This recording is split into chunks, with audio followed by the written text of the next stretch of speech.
Permit me to tell you what you would have seen and heard had you been with me on Thursday. It will not be pleasant listening. If you're at lunch, or if you have no appetite to hear what Germans have done, now is a good time to switch off the radio. For I propose to tell you of Buchenwald.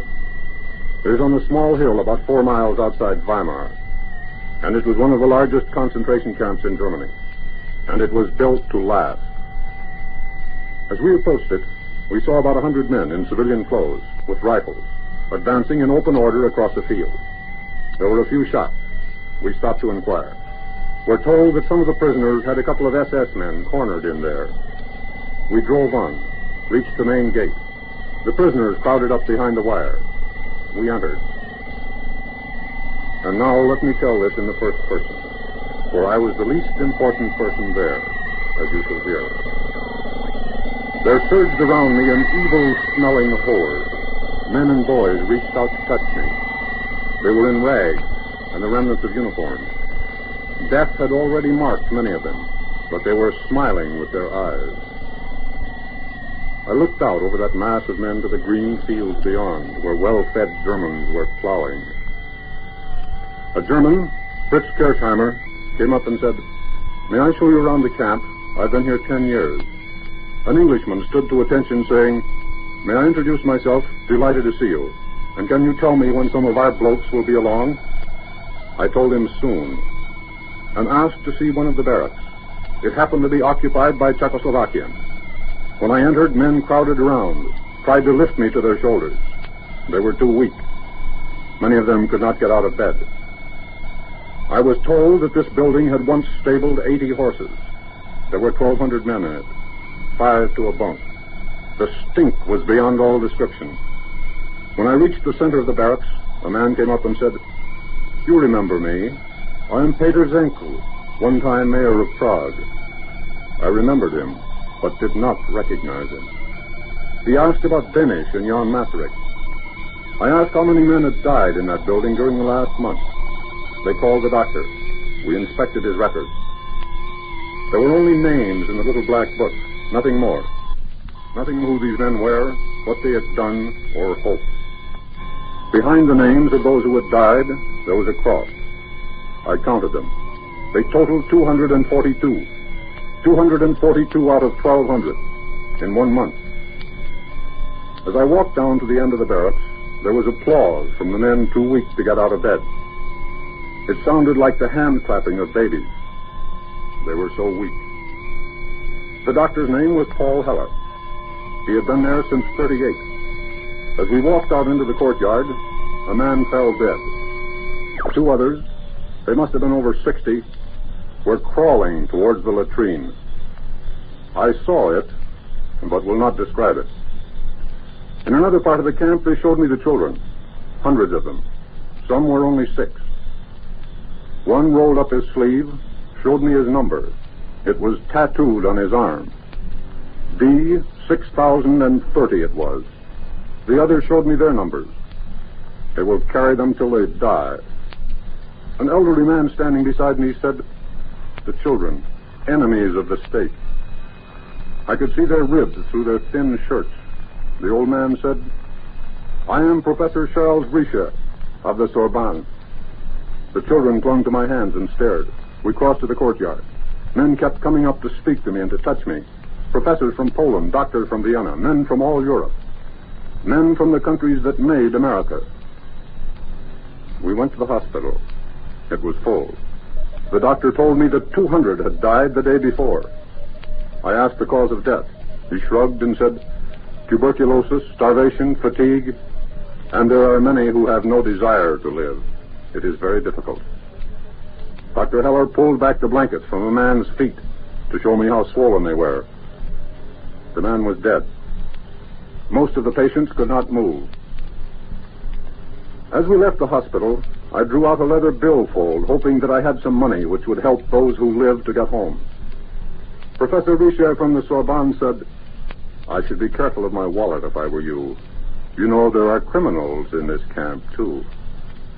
A small man tottered up saying, "May I feel the leather, please? You see, I used to make good things of leather in Vienna." Another man said, "My name is Walter Röder.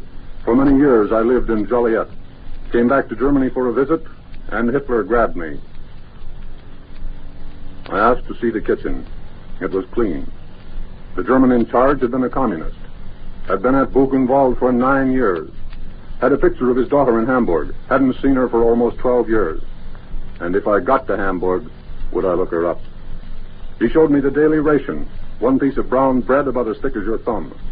On top of it, a piece of margarine, as big as 3 sticks of chewing gum. That and a little stew was what they received every 24 hours. He had a chart on the wall. Very complicated it was. There were little red tabs scattered through it. He said that was to indicate each 10 men who died. He had to account for the rations. And he added, "We're very efficient here." We went again into the courtyard. And as we walked, we talked. The 2 doctors, the Frenchman and the Czech, agreed that about 6,000 had died during March. Kirchenheimer, the German, added that back in the winter of 39, when the Poles began to arrive, without winter clothing, they died at the rate of approximately 900 a day. 5 different men asserted that Buchenwald was the best concentration camp in Germany. They had had some experience of the others.